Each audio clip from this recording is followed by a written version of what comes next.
اور یہاں جو غدیر والی روایت ہے وہ بالکل الگ ہے، ان کو جوڑنا اس کے اوپر کوئی دلیل اہل سنت کے پاس نہیں ہے، آپ یہی فرما رہے ہیں؟ جی جی جی بالکل نہیں اگر قبلہ یہ واقعہ مدینے کا مدینہ کا واقعہ ہے، پہلے کا واقعہ ہے، ٹھیک، اور غدیر خم کا واقعہ 10 ہجری کا ہے۔ صحیح، اگر ہم فرض کر لیں قبلہ یعنی ہم کہتے ہیں کہ من باب تنزل، اگر مان لیں کہ اس واقعے کی وجہ سے، تب کیا اس کی دلالت میں فرق پڑ جائے گا جو خطبے کے الفاظ ہیں؟ اس سے بھی علی سبیل تنزل اگر ہم اس کو قبول بھی کر لیں جی کہ اس کا پس منظر وہی تھا، ہم لہذا مولا پیغمبر خاتم صلی اللہ علیہ وآلہ وسلم مولا علی کی دوستی کا اعلان کر رہے تھے، جی لیکن یہاں جو آپ نے خطبہ ارشاد فرمایا ہے، خطبے سے پتہ چلتا ہے کہ اگر علی سبیل تنزل ہم اس کو قبول بھی کر لیں تو خطبے کے الفاظ جی بتا رہے ہیں کہ یہ اپنے بعد خلافت بلا فصل کا اعلان بھی ساتھ تھا۔ صحیح صحیح، یعنی پھر بھی اس کے درد کی دواری ہوگی۔ یعنی مولا کی صراحت، لفظ مولا کی وضاحت حدیث ثقلین کر رہی ہے، ہاں صحیح، کیونکہ من کن تو مولا ہو فہاز علی مولا، من کن تو ولی ہو فہاز ولی ہو، مختلف الفاظ آپ نے ارشاد فرمائے، تو ان کی وضاحت آپ نے حدیث ثقلین میں کر دی ہے کہ انی تارک فیکم خلیفتین کاملتین، جس طرح مسند حافظ ابن ابی بکر ابن ابی شیبہ کے الفاظ ہیں۔ تو انی تارک فیکم الثقلین، ثقل اول کتاب اللہ اور ثقل ثانی اطرت اہل بیت ہے، اور ان کی عصمت پر بھی یہ گواہ ہے لن یفترقا حتی یرد علی الحوض۔ اور پھر پیغمبر خاتم صلی اللہ علیہ وآلہ وسلم نے اپنی امت کے گمراہ نہ ہونے کی بھی ضمانت دی ہے صحیح، کہ ابر وَإِن تَمَسَّكْتُمْ بِهِمَا لَن تَضِلُّوا بَعْدِي، کہ میں محمد ضمانت دیتا ہوں کہ اگر تم ان کی پیروی کرو گے، ان کے ساتھ تمسک رکھو گے، یہ ہے دلیل خلافت کی صحیح، کہ حضور خاتم اپنے بعد نائب چھوڑے جا رہے ہیں کہ آپ نے میرے بعد اگر دین آپ نے لینا ہے تو وہ قرآن اور میری اطرت اہل بیت سے لینا ہے، ان کی پیروی کرنی ہے، انہی کے ساتھ تمسک رکھنا ہے، ورنہ تم گمراہ ہو جاؤ گے۔ صحیح، تو یہ دلیل ہے ان کی، یعنی عصمت کی بھی دلیل ہے اور خلافت بلا فصل کی بھی دلیل ہے کہ قرآن کتاب ثابت ہے اور اطرت اہل بیت قرآن کی تشریح ہے کہ وہ بولتا قرآن ہے، وہ اپنے نائب یعنی قرآن کی تشریح کرنے والے اور قرآن کے مفسرین بصورت 12 ائمہ علیہم السلام آپ نے یعنی چھوڑے ہیں، اور ہماری کتابوں میں تو باقاعدہ نص صریح ہے کہ غدیر میں باقاعدہ آپ نے اسنا عشر والی وہ کہ میرے 12 جانشین ہو گئے، جس میں وہ شور بھی اٹھا جی جی، اور بعض لوگوں نے آوازیں بھی بلند کی، اور وہ حدیث پھر مختلف، وہ جابر بن سمرہ کہتا ہے کہ میں نے اپنے والد سے پوچھا کہ جب شور بلند ہو رہا تھا تو حضور کیا فرما رہے تھے، تو انہوں نے کہا جی کہ وہ فرما رہے تھے میرے بعد میرے 12 جانشین ہوں گے جن سے دین قائم و دائم رہے گا، اور وہ کلہم من قریش۔ اچھا قبلہ، یہ روایت تو عرفہ والی ہے اہل سنت کی کتابوں میں؟ جی جی، عرفہ میں بھی بیان کیا ہے اور غدیر خم میں بھی، خطبے میں بھی آپ نے اس کو بیان فرمایا ہے جو طویل خطبہ ہے، صحیح صحیح، آپ نے حدیث کیونکہ ثقلین انہوں نے میں اپنی کتابوں میں قطع و برید کیا ہے۔ اب دیکھیں صحیح مسلم میں جو انہوں نے خطبہ غدیر لکھا ہے وہ سب قطع و برید کے ساتھ ہے، ایسے ہی ہے، اور علماء نے اس پر کلام کیا ہے، صحیح، حالانکہ زید ابن ارقم سے باقاعدہ حدیث ثقلین اور خطبہ غدیر مختلف الفاظ میں صحیح اسناد کے ساتھ ثابت ہے صحیح، کہ جس میں قرآن کے ساتھ ثقل ثانی اہل و بیتی کے الفاظ موجود ہیں، صحیح، لیکن مسلم نے بددیانتی کی ہے، خیانت کی ہے۔ وہی حدیث انہوں نے حضرت زید ابن ارقم کی نقل کیا ہے کہ جب ان کا حافظہ کمزور ہو چکا تھا، اور وہ اس متن میں بھی موجود ہے صحیح، کہ میرا حافظہ کمزور ہو چکا ہے، کیونکہ وہ یہ نہیں چاہتے تھے کہ یہاں شکل ثانی واضح الفاظ میں انی تارکن فیکم الثقلین کتاب اللہ و اطرتی اہل بیتی کہ یہ درج ہو، لیکن وہ ذکرکم اہل بیتی بھی اگر ہو تو وہاں بھی جب شکل اول کا ذکر آ گیا ہے تو یقیناً وہ شکل ثانی اہل بیت ہی ہوگی۔ صحیح، کہ بعض نواسب کی جانب سے ایک کتاب بڑی ہاتھ میں تھام کر دندناتے ہوئے دعویٰ کرتے نظر آتے ہیں کہ حدیث ثقلین تو خبر واحد ہے، اول ثانیاً اس میں اگر باقی جتنی بھی سندیں ہیں سب ضعیف ہیں، اور صرف ایک ہی سند اور ایک ہی حدیث صحیح ہے، وہ جو صحیح مسلم والی جس کی طرف آپ نے ابھی اشارہ کیا۔ تو میرے خیال میں اس کا کہیں آپ نے کسی زمانے میں جواب بھی لکھا تھا، تو اس حوالے سے تھوڑا سا ہمارے ناظرین کو آگاہ کر دیں۔ اصل بات یہ ہے کہ پورا خطبہ غدیر تواتر کے ساتھ ہے، صحیح، پورا خطبہ غدیر تواتر کے ساتھ، حدیث ثقلین کی متعدد اسناد ہیں، صحیح، اور اس کا تواتر بالکل واضح ہے، یعنی ان کے اگر اصول حدیث کے قواعد اور ضوابط کو دیکھا جائے تو ان کے بعض محدثین نے اس کے تواتر کا باقاعدہ اقرار کیا ہے صحیح۔ کہ حدیث ثقلین تواتر مانوی ہے، جی اور یہ خطبہ غدیر کے تواتر کا ان کے بڑے بڑے محدثین نے اس کا اعتراف کیا ہے۔ دوسرا، میں نے اس پہ مستقل کتاب میری انشاءاللہ منصع شہود پر جلوہ گر ہو رہی ہے حدیث ثقلین کے حوالے سے، اس میں نے حدیث ثقلین کا تواتر بھی ثابت کیا ہے، دلالت بھی ثابت کی ہے، اور اس کے بعد خطبہ غدیر کا مکمل اسناد میں نے اس کتاب میں درج کی ہیں، اور ائمہ اثنا عشر علیہم السلام کی امامت پر جو نص صریح ہے وہ میں نے اس کتاب میں وضاحت کر دی ہے۔ انشاءاللہ وہ کتاب عنقریب شائع ہونے والی ہے، اور میں نے اس کتاب میں اس عمل کی وضاحت کر دی ہے، اور انشاءاللہ ہمارے ناظرین اس کتاب کو پڑھیں گے، اور پڑھنے کے بعد پھر وہ نتیجہ نکالیں گے کہ واقعی جو ہم نے دلائل قائم کی ہیں، جو ہم نے ادلہ و براہین ساطعہ اپنے موقف میں بیان کی ہیں، جن کی تائید بڑے بڑے اکابر محدثین، ہمارے بھائیوں کے محدثین نے بھی اس کا یعنی اقرار کیا ہے، تو وہ انشاءاللہ آئے گی تو پھر پڑھیں گے تو اس کا نتیجہ پھر سامنے آئے گا۔ صحیح ہو گیا قبلہ۔ قبلہ ضمناً ایک تو جی دوسرا یہ ہے کہ خطبہ غدیر، یہ محدث ابن شاہین کی کتاب شرح مذاہب اہل سنہ، یہ میرے سامنے پڑی ہے، شرح مذاہب اہل سنہ میں انہوں نے یہ باقاعدہ لکھا ہے کہ وقد روا حدیث غدیر خم عن رسول اللہ صلی اللہ علیہ وسلم نعبو مئت نفس سبحان اللہ، فیہم الاشرۃ وہو حدیث ثابت ولا عارف له علت وتفرد علی بهذه الفضیلہ لم یشرکہ فیہا احد۔ کہتے ہیں کہ خطبہ غدیر کہ جو پیغمبر خاتم صلی اللہ علیہ وآلہ وسلم نے غدیر خم میں ارشاد فرمایا تھا، یہ کم و بیش 100 صحابہ سے مروی ہے، 100 صحابہ سے، 100 صحابہ کرام سے مروی ہے، تو جس کے راوی 100 صحابہ کرام ہوں تو اس کے تواتر کی پھر دلیل مانگی جا سکتی ہے۔ اور انہوں نے واضح لکھا ہے کہ ان میں سے یعنی وہ 100 صحابہ میں سے جنہوں نے خطبہ غدیر روایت کیا ہے پیغمبر خاتم صلی اللہ علیہ وآلہ وسلم سے، اس میں بقول ان کے 10 صحابہ جو عشرہ مبشرہ ہیں وہ بھی شامل ہیں، اور پھر آگے وہ فرماتے ہیں کہ وہ حدیث ثابت، کہ یہ حدیث بالکل ثابت ہے، یہ خطبہ غدیر۔ صحیح ٹھیک ٹھیک، لم عارف لہو علت، اور میں اس میں کوئی علت قادیہ یا شذوذ قادیہ، اس میں شذوذ اور علت قادیہ نہیں پاتا۔ اور آگے جو انہوں نے ارشاد فرمایا تفرد علی بہذہ الفضیلہ، یعنی یہ واحد مولا امیر المومنین کا خاصہ ہے کہ خطبہ غدیر جو ہے وہ مخصوص ہے مولا کائنات کے ساتھ، لم یشرکہ فیہا احد، کوئی بھی صحابی اس فضیلت میں مولا امیر المومنین کے ساتھ کوئی شریک نہیں ہے۔ تو یہ مولا کائنات کی ان فرادی کمال ہے، ان فرادی فضیلت ہے جس میں کوئی ان کا شریک نہیں ہے، کیونکہ انہی کی خلافت کا اعلان تھا، تو لہذا یہ مخصوص ہے مولا کائنات کے ساتھ۔ صحیح قبلہ، ابھی کچھ عرصہ پہلے انجینئر محمد علی مرزا صاحب کے کلپ دیکھنے کو ملا، اس میں وہ بیان فرما رہے تھے کہ شیعہ کے پاس تو حدیث غدیر نہیں ہے، وہ سنیوں کی کتاب سے ہمارے پاس جو حدیث غدیر نقل ہوئی ہے اسی سے استفادہ کرتے ہیں، تو آپ تشیع کی کتب کو آپ تتبع ہے آپ کا، تو اس دعوے میں کتنی حقیقت ہے؟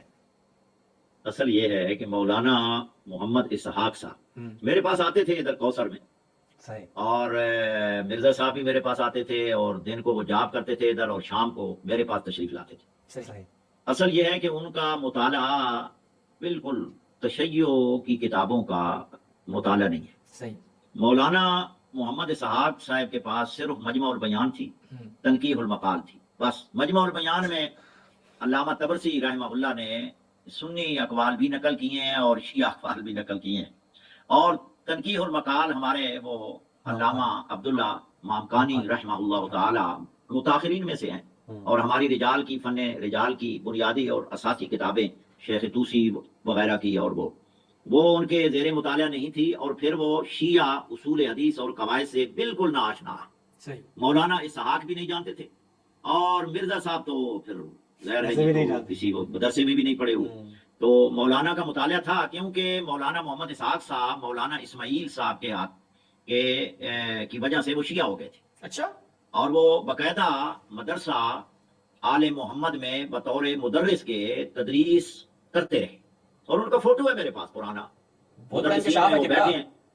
ہاں جی، بہت بڑا انکشاف کر رہے ہیں۔ جی ہاں مولانا محمد اسحاق صاحب باقاعدہ شیعہ ہو گئے تھے اور مولانا اسماعیل صاحب ان کو اپنے مدرسے میں لے آئے تھے، اور اس وقت وہ نہیں بولتے تھے، وہ اعتراضات نہیں کرتے تھے جو انہوں نے بعد میں اٹھائے. اچھا صحیح. میرے پاس بھی آتے رہے، کبھی انہوں نے ایسے کوئی متنازع مسائل بیان نہیں کیے.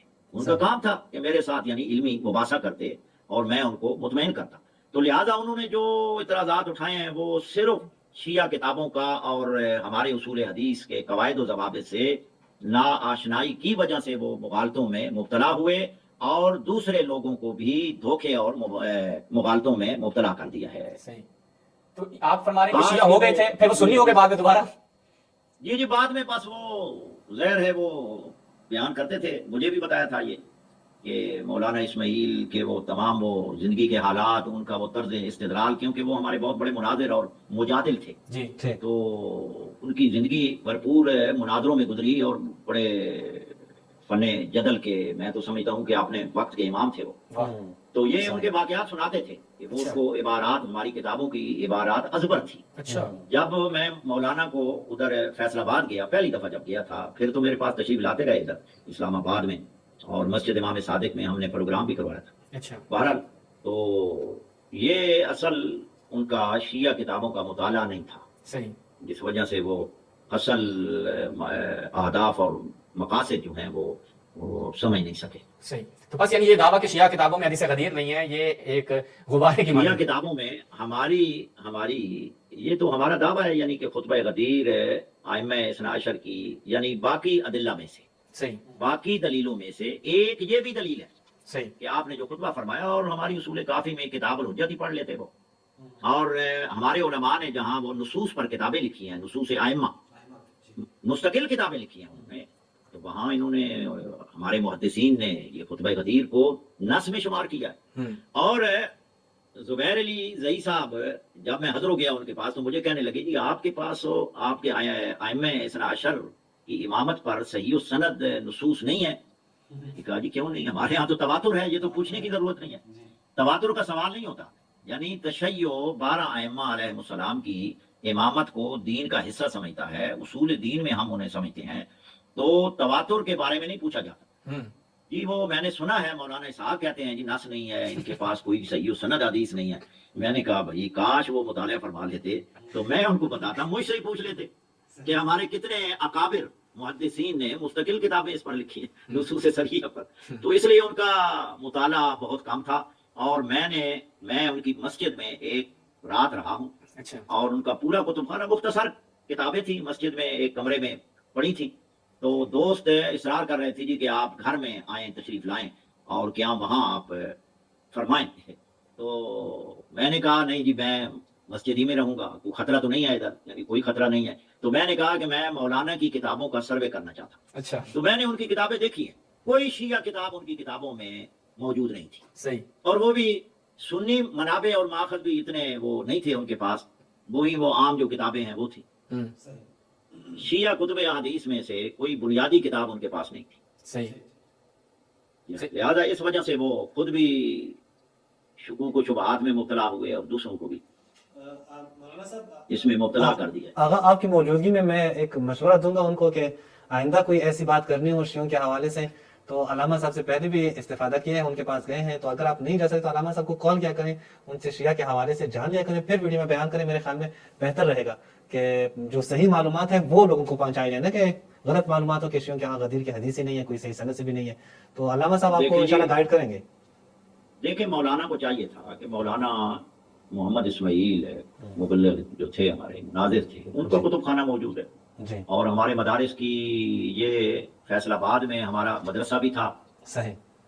مولانا محمد حسین صاحب تھے، اور ان کا مدرسے کا نام مجھے یاد نہیں آ رہا، تو وہاں بھی کتابیں موجود تھیں.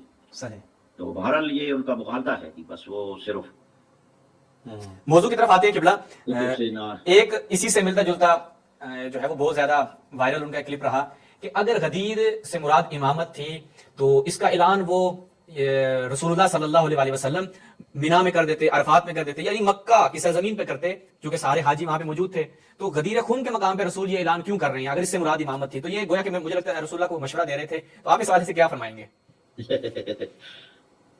بہرحال اس پر افسوس ہی کیا جا سکتا ہے کہ حضور کے فعل اور اللہ کے حکم کے مطابق نہ بولنے والا رسول اور امام الانبیاء آقا دو جہان صلی اللہ علیہ وآلہ وسلم جہاں وہ چاہیں مولا امیر المومنین کی خلافت کا اعلان کریں، جہاں وہ چاہیں نماز کا حکم دیں، جہاں وہ چاہیں صبح کی 2 رکعت، ظہر کی 4 رکعت، عصر کی 4 رکعت، مغرب کی 3 رکعت، عشاء کی 4 رکعت، جو وہ حکم فرمائیں۔ ہم نہیں کہہ سکتے، ہم یہ جسارت نہیں کر سکتے کہ آپ نے وہاں اعلان کیوں نہ فرمایا، مینا میں کیوں نہ اعلان فرمایا، وہاں لوگوں کی اکثریت تھی۔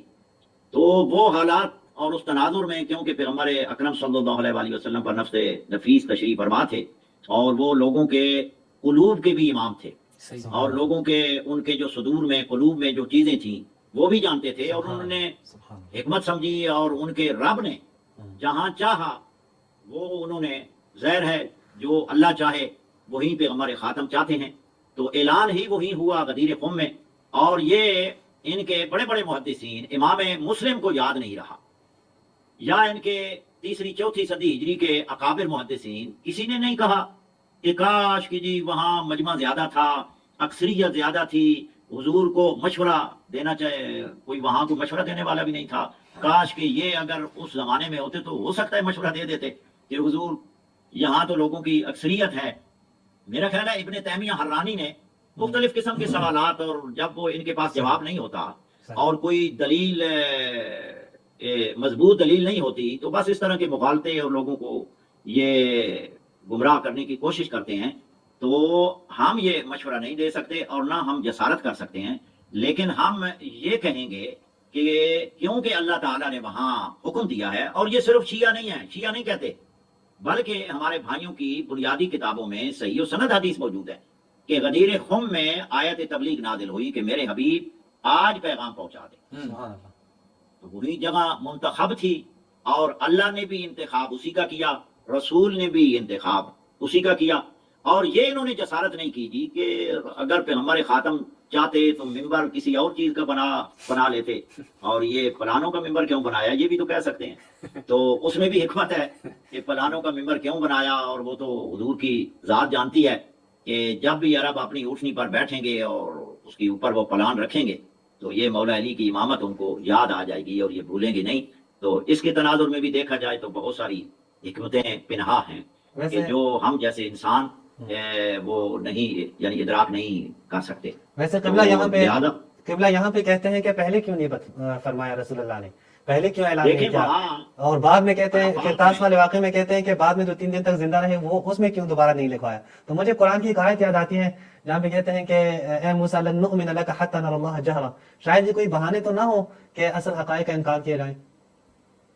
اصل تو اس کے پس منظر میں اگر چلا جائے تو ان کے جتنے مغالطے ہیں یہ ان کے پاس کوئی جواب نہیں ہے۔ اصل یہ ان کے محدثین جانتے ہیں، اور بعض نے اعتراف بھی کیا ہے کہ یہاں حضور کا اعلان فرمانا اور یہ جو الفاظ ہیں یہ سری خلافت بلا فصل پر دلیل ہے۔ اور ان کے محدثین نے، شارحین نے حدیث ثقلین کی شرح میں جو علامہ طیبی نے اور طیبی سے پہلے جتنے محدثین شارحین گزرے ہیں، انہوں نے سب نے لکھا ہے کہ حضور یہاں پیروی کا حکم دے رہے تھے کہ آپ نے میرے بعد اتباع ان کی کرنی ہے، جیسے وہ مستدرک حاکم کی روایت ہے کہ آپ نے اتباع کرنی ہے، وہاں لفظ اتباع باقاعدہ حدیث کے الفاظ ہے، قرآن کی اتباع کرنی ہے اور اہل بیت کی اتباع کرنی ہے۔ تو ان کے شارحین نے بھی لکھا ہے کہ یہاں اصل پیغمبر خاتم یہ بتانا چاہتے تھے کہ میرے بعد اگر آپ نے دین لینا ہے تو ان سے لینا ہے، اور ان کی ہدایت کے مطابق آپ نے زندگی کے لمحات گزارنے ہیں، اور انہی سے آپ کو دین ملے گا، اور میری سنت بھی اگر آپ نے لینی ہے تو انہی سے لینی ہے، میری کوئی سنت الگ نہیں ہے، جو یہ بتائیں گے وہی میری سنت ہوگی۔ تو ان کے شارحین نے بھی بتا دیا ہے کہ یہاں اصل مسئلہ امامت کا تھا کہ حضور اپنے بعد وصیت فرما گئے کہ اگر میرے بعد آپ نے اپنا مقتدا اور پیشوا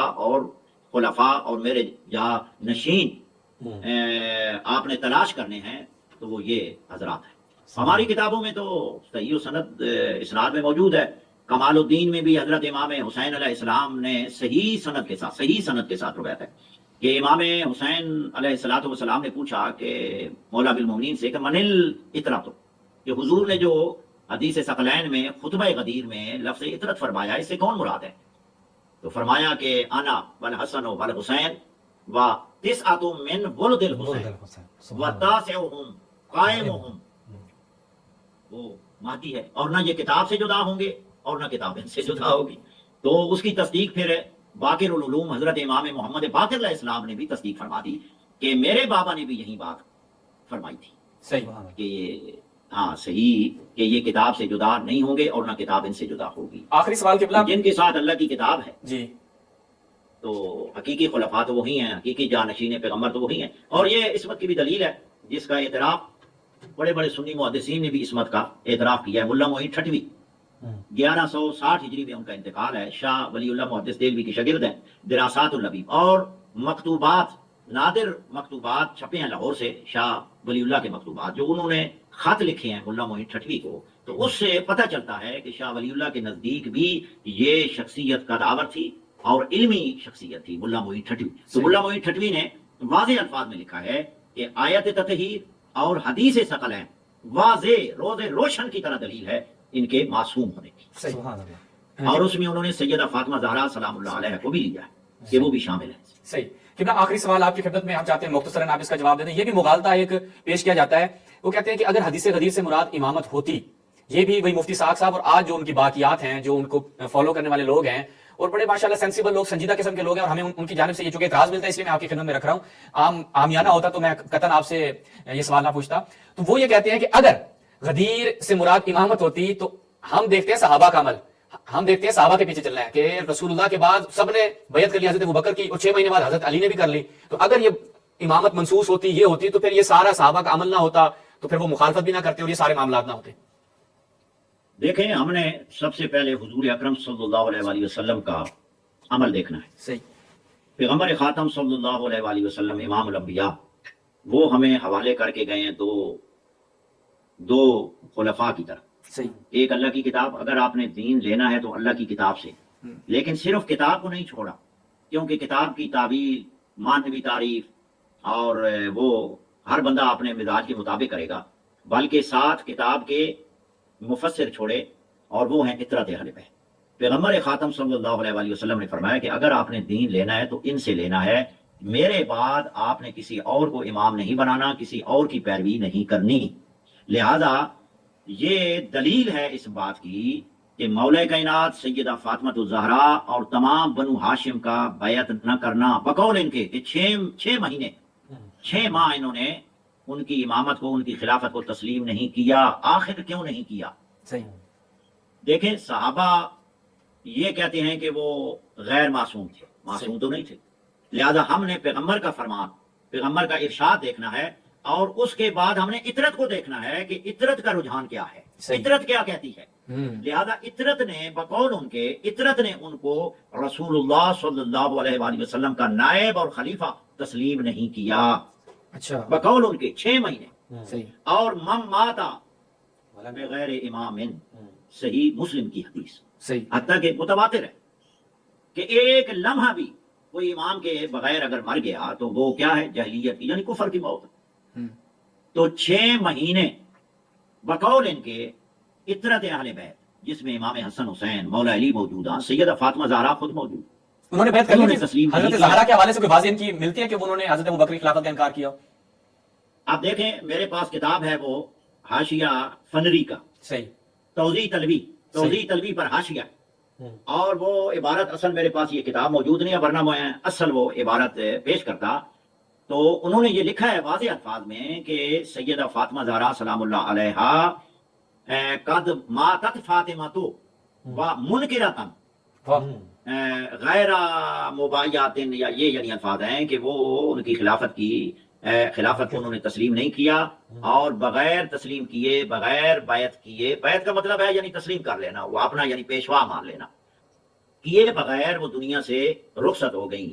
اور لہذا انہوں نے یہ کہا ہے کہ ان کی خلافت پر اجماع ثابت نہیں ہوتا، یعنی اجماع اول نہیں ہے، لہذا اجماع کی ثانوی حیثیت ہوگی، آیا یعنی بعد میں بیعت کر لینا۔ مثال کے طور پر بعض اصحاب و انصار نے جو خوف کی وجہ سے یا حالات کے تناظر میں، جس طرح حضرت سعد بن عبادہ کو انہوں نے قتل کر دیا اور سیدہ فاطمہ زہرا کے دروازے تک پہنچ گئے کہ اگر آپ ہمارے ساتھ نہ ملے تو ہم تو تمہارا گھر جلا دیں گے۔ جب انہوں نے دیکھا کہ خاندان پیغمبر کا گھر محفوظ نہیں رہا، ان کا دروازہ محفوظ نہیں رہا، تو ہمیں تو یہ نہیں چھوڑیں گے۔ واہ، تو وہ خوف کی وجہ سے جنہوں نے زبردست۔ بیعت بعد میں کی ہے، تو یہ علامہ فنری نے بھی کہا ہے، اور مولانا مفتی محمد تقی عثمانی کی کتاب آئی ہے مفتی کے قواعد و ضوابط پر، 2 حصوں میں کتاب ہے، میں وہ میرے پاس ہے، وہ اب کیونکہ میرے سامنے نہیں ہے، انہوں نے بھی یہ کہا ہے کہ اجماع اول جو ہے اگر وہ ان میں سے اجماع میں وہ شامل شخصیات نہ ہوں، بعد میں کسی یعنی مجبوری کے تحت اگر وہ اجماع میں شامل بھی ہو جائیں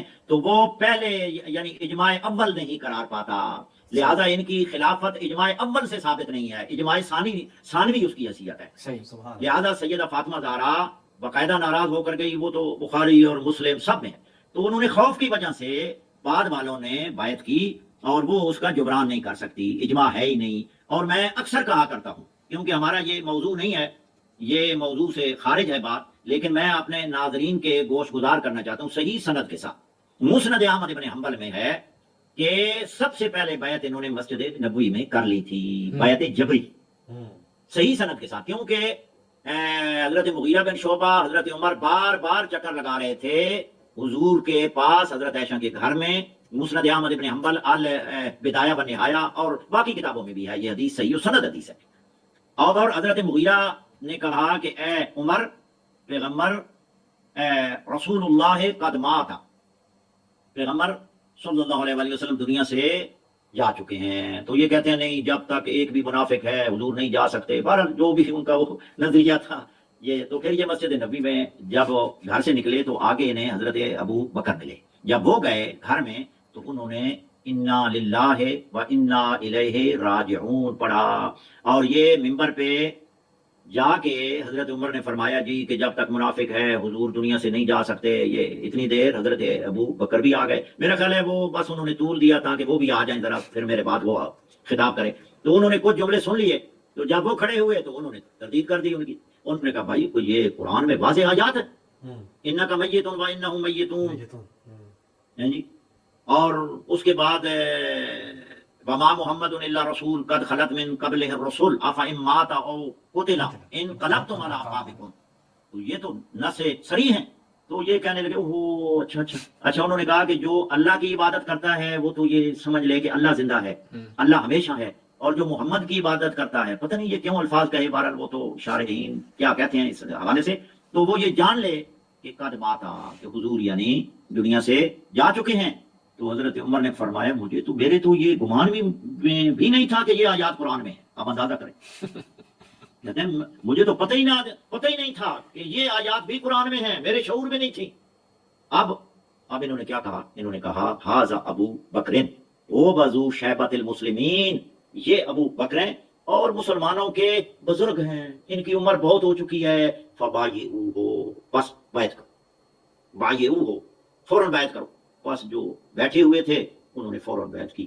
کہاں اجماع ہوا ہے، اس لیے تو وہ فلتتن کہتے ہیں۔ فلتتن کا معنی یہ بقدر الدین عینی نے عمدۃ القاری میں لکھا ہے کہ جو بغیر مشورے کے اور بغیر سوچے سمجھے، یعنی تو یہ کب یعنی اجماع ہوا ہے، جبری بیعت ہوئی لوگوں نے کی، اور پھر انہوں نے پہلے منصوبہ کیا ہوا تھا کہ ہم نے بنو ہاشم کو امامت اور خلافت نہیں دی، یہ تو طے شدہ بات کہ ہم نے نہیں دی۔ اور بنی اسد کا وہ جو قبیلہ آیا تھا وہ کیا ہے، وہ بھی طالبان تھے، کیونکہ قرآن نے ان کو مارد علی النفاق کہا ہے نا، کہ یہ مدینے کے ارد گرد جو منافق ہیں انہی سے اللہ یعنی مخاطب ہے۔ تو وہ آگے تھے، انہوں نے کہا جی کوئی بھی ہاشمی اگر کسی ہاشمی نے حرکت کی تو ہم اس کی گردن اڑا دیں گے۔ تو اس وجہ سے بیعت ہوئی، تو یہ انصار کو پتہ چلا، انہوں نے کہا ہمیں کوئی نہیں دیا۔ پہلے انصار مولا کائنات کے ساتھ تھے، لیکن خوف کی وجہ سے، کیونکہ تمام قبیلے اکٹھے ہو گئے تھے، انہوں نے کہا اگر بھائی کوئی انکار کرے گا موت ہے، موت ہے۔ اور جب میں پہلے بھی عرض کر چکا ہوں تک قرار نہ ہو جائے حضور کے دروازے کی بات، ڈر گئے سب، تو انہوں نے اپنا اجماع سقیفہ بنی ساعدہ میں بعد میں کیا ہے، بعد میں کیا ہے کہ مہاجرین اور مدینے کے لوگوں نے پناہ لیا، ہمیں کوئی ایسا نہیں دیا، یہ بعد والا واقعہ ہے۔ صحیح۔ تو لہذا اگر انہوں نے بنا لیا ہے تو ہم نے دیکھنا ہے کہ اطرت کس طرف ہے، اطرت کس طرف ہے۔ اور مفہم شرح مسلم وہ امام قرطبی نے تو واضح لکھا ہے کہ لوگوں نے مولا علی کا فلما توفیت واستنکر علی وجوہ الناس، اس کی وضاحت میں انہوں نے لکھا ہے کہ مولا علی کا احترام بھی ختم ہو گیا تھا، لوگ علی کا احترام نہیں کرتے تھے، وہ بھی سیدہ فاطمہ زہرا سلام اللہ علیہا کی وجہ سے یہاں تک نوبت ہو گئی تھی، نوبت پہنچ چکی تھی، اور حالات یعنی اتنے سنگین ہو چکے تھے۔ اصل دین کو بچانا تھا، تحفظ اسلام تھا، اور حضور نبی کریم علیہ الصلوۃ والتسلیم وہ وصیتیں فرما گئے تھے مولا علی کو کہ میرے بعد یعنی قریشی اور یہ قبائل حملہ کریں گے، اگر اپنے ساتھی سمجھے کہ مدینہ والے مضافات مدینہ والے اور سارے لوگ ساتھ دے رہے ہیں تو ان سے جہاد کرنا، اگر سمجھے کہ کوئی ساتھ نہیں دے رہا تو اسوہ ہارونی پر عمل کرنا۔ ہمارے ہاں تو صحیح اسناد کے ساتھ، صحیح سند کے ساتھ با کثرت احادیث موجود ہے۔ جی ہمارا تو مقدمہ ثابت ہے بھائی، ہمارا تواتر ہے، ہمارا مذہب اہل بیت ہے، ہم نے اطرت کو دیکھنا ہے۔ صحیح۔ اطرت کس طرح؟ جی جی قبلہ اختتام کیجیے۔ جی بہت شکریہ قبلہ، اللہ تعالیٰ کو سلامت رکھے، اور ہمارا چونکہ ٹائم بھی ختم ہو چکا ہے، کافی مفید باتیں جو آپ نے بیان کی غدیر کے حوالے سے، اور خصوصاً جو آخری بیعت کے حوالے سے آپ نے بات کی ہے، اگرچہ کوئی تفصیل سے بات نہ ہو سکی ٹائم کی قلت کی وجہ سے، لیکن آپ نے وہ پورا واقعہ جو ہے یا پورے وہ جو حادثات ہیں وہ آپ نے ایسے الفاظوں میں بیان کیے کہ ہمارے سامعین کو اچھی طرح انشاءاللہ وہ نتیجہ خیز اپنے وہ نتیجے تک پہنچ گئے ہیں کہ کیا کیا رونما ہو چکا ہے۔ تو فی الحال ہم دونوں کو بلکہ قبلہ صاحب کو اجازت دیں، اور قبلہ صاحب کے لیے ہمیشہ دعا کیا کریں، تمام ناظرین سے بھی ہماری یہی التجا ہے، ولی اثر ٹیم کے لیے دعا کریں۔ آپ سب کو اللہ کے سپورٹ کرتا ہوں۔ السلام علیکم ورحمۃ اللہ وبرکاتہ۔